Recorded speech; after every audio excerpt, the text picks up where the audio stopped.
जिताएर आएको हामी सांसद हौँ कि चिट्टामा परेर आएको उहाँले प्रुफ सहित भन्नु पर्यो। यो चाहिँ यो हरेकपल्ट सदनमा उहाँहरूले हामीले चिट्ठामा परेको चाउचाउमा परेको तपाईँहरूले के भन्ने हो? तपाईँहरूको शैली हो यो तपाईँहरूको? तपाईँहरूलाई जसरी जिताएर आएको हो त्यसरी जिताएर हामीलाई पनि आयो। तपाईँले टाउको हल्लाउनै पर्दैन। यो एक्सट्रिम एनर्जी ड्रिंक। मान्य सदस्य आशिका तामाङ, नियमावलीको कुन नियमापत्ति?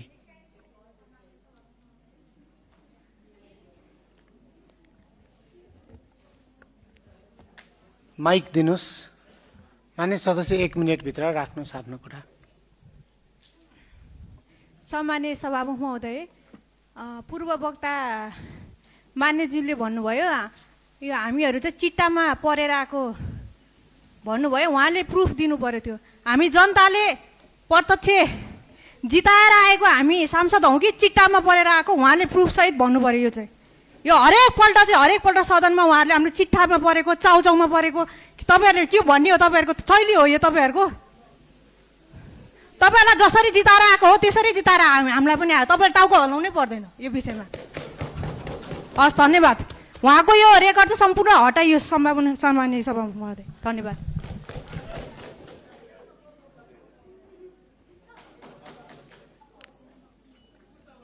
नियमावलीको कुन नियमावती मान्य सदस्य?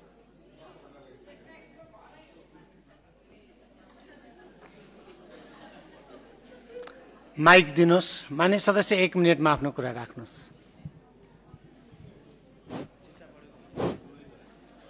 सम्माननीय सभामुख महोदय, हामीले सदनमा आवाज उठाउँदा कसैलाई प्रत्यक्ष रूपमा हामीले सम्बोधन गरेर बोल्न मिल्दैन।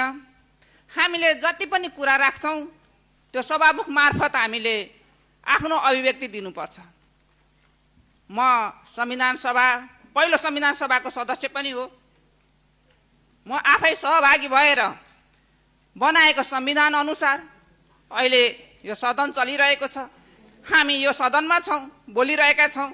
हामी ढुक्कसँग जनताको आवाज उठाउन पाइरहेका छैनौँ सभामुख महोदय।